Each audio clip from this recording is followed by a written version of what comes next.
नमस्कार। कभी सोचा है कि वर्क प्लेस पर जोश जोश में जो सुधार के प्रोजेक्ट्स शुरू होते हैं वो कुछ ही हफ्तों में ठंडे क्यों पड़ जाते हैं? आज हम 5S के रोड मैप को समझेंगे। एक ऐसा तरीका जो सिर्फ साफ सफाई से शुरू होकर काम करने के कल्चर का हिस्सा बन जाता है। ये एक जानी पहचानी कहानी है ना? एक बड़ा सा क्लीनअप ड्राइव होता है, सब कुछ चमकने लगता है, पर धीरे धीरे चीजें वापस वैसी ही हो जाती हैं जैसी पहले थी। सवाल ये है कि आखिर इतने सारे इंप्रूवमेंट प्रोजेक्ट्स फेल क्यों हो जाते हैं? और बस यही आज की हमारी बातचीत का सेंटर पॉइंट है। ये लाइन एकदम सटीक बात कहती है। बहुत सी कंपनियां 5S से शुरुआती कामयाबी तो हासिल कर लेती हैं, लेकिन उसे लंबे समय तक बनाए रखने में जूझती हैं। तो चलिए पता लगाते हैं कि इस चुनौती से कैसे पार पाया जाए। जानते हैं, एक कामयाब 5S प्रोग्राम की शुरुआत तब होती है जब एक भी चीज अपनी जगह से हिली नहीं होती। जी हाँ, इसकी नींव तैयारी के उस जरूरी फेज में रखी जाती है जो इसकी सफलता की गारंटी बनता है। तो चलिए इसमें थोड़ा और गहराई से उतरते हैं। सफलता के लिए ये 5 कदम समझिए कि लॉन्च पैड हैं। सबसे पहले मैनेजमेंट का पूरा कमिटमेंट चाहिए। फिर एक ऐसी टीम बनाइए जिसमें हर डिपार्टमेंट के लोग हों। इसके बाद सबको ट्रेनिंग दीजिए कि भाई ये 5S है क्या और ये जरूरी क्यों है। फिर शुरू करने के लिए कोई एक छोटा सा एरिया चुनिए। और हाँ, काम शुरू करने से पहले ये जरूर माप लीजिए कि अभी हालात कैसे हैं। तभी तो सुधार को ट्रैक कर पाएंगे। अच्छा, तो तैयारी हो गई, अब बारी है एक्शन की। अब हम 5S के उन 5 मशहूर पिलर्स को देखेंगे जो किसी भी वर्कस्पेस का कायाकल्प कर सकते हैं। पहला एस है सॉर्ट, यानी छटाई। इसका सीधा सा मतलब है वर्क प्लेस से हर उस चीज को पहचानना और हटा देना जिसकी कोई जरूरत नहीं है। इसके लिए रेड टैगिंग मेथड बहुत काम आता है। मतलब गैर जरूरी सामान पर एक लाल टैग लगाओ और उससे बाहर का रास्ता दिखाओ। इससे सारा फालतू का क्लटर खत्म हो जाता है। दूसरा एस है सेट इन ऑर्डर, यानी चीजों को कायदे से रखना। इसका एक ही नियम है, हर चीज के लिए एक जगह और हर चीज अपनी जगह पर। इसके लिए शैडो बोर्ड, लेबल्स और जमीन पर मार्किंग जैसे टूल्स का इस्तेमाल होता है, ताकि सब कुछ इतना ऑर्गेनाइज्ड हो जाए कि कोई भी चीज ढूंढनी ना पड़े। तीसरा एस है शाइन, यानी चमकाना। पर यह सिर्फ झाड़ू पोछा नहीं है। जब वर्कस्पेस और मशीनें चमकती हैं तो ये एक तरह का इंस्पेक्शन भी होता है। सफाई करते करते ही कहीं कोई लीक, कोई टूटा हुआ पार्ट या ढीला नट बोल्ट नजर आ जाता है ना कमाल की बात?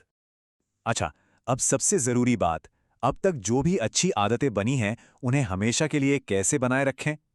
यहीं आता है चौथा एस, स्टैंडर्डाइज, यानी मानकीकरण। इसके लिए नियम बनाए जाते हैं, विजुअल स्टैंडर्ड्स, चेकलिस्ट और तस्वीरें लगाई जाती हैं ताकि पहले 3S का पालन हमेशा हर कोई करे। तो अब हम आते हैं इस पूरी प्रक्रिया के सबसे मुश्किल लेकिन सबसे सबसे जरूरी हिस्से पर कि इस बदलाव को टिकाऊ कैसे बनाया जाए। ज्यादातर प्रोग्राम्स इसी स्टेज पर आके दम तोड़ देते हैं, लेकिन सच तो ये है कि असली बदलाव यहीं से शुरू होता है, जब कोई प्रोजेक्ट एक आदत में बदल जाता है। और यहीं एंट्री होती है हमारे आखिरी और 5वें एस की, सस्टेन, यानी अनुशासन। इसका मतलब है 5S को रोजमर्रा के काम, वर्क कल्चर और परफॉर्मेंस मैनेजमेंट का हिस्सा बना लेना। यही वो इंजन है जो इस सुधार की गाड़ी को लगातार आगे बढ़ाता रहता है।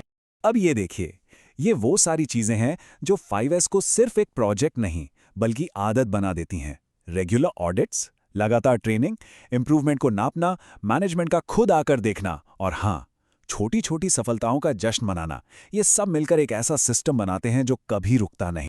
और ये टेबल समझिए पूरे 5S रोड मैप का एक एक्सरे है। एक ही नज़र में सब कुछ साफ साफ दिख जाता है। कौन सा फेज कब होगा, उसमें क्या क्या करना है और किसकी क्या जिम्मेदारी होगी।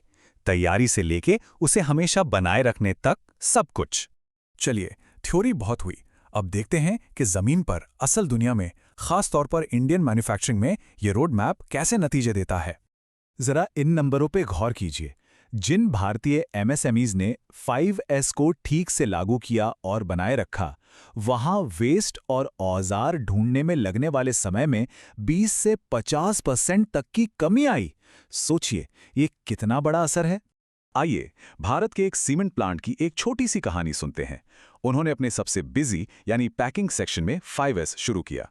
रेड टैगिंग से पुराने स्पेयर पार्ट्स हटाए, औजारों के लिए शैडो बोर्ड बनाए और रोजाना सफाई के नियम तय किए। नतीजा, हर महीने ऑडिट और इनाम के जरिए उन्होंने सेफ्टी और एफिशिएंसी में एक लंबा और टिकाऊ सुधार हासिल किया।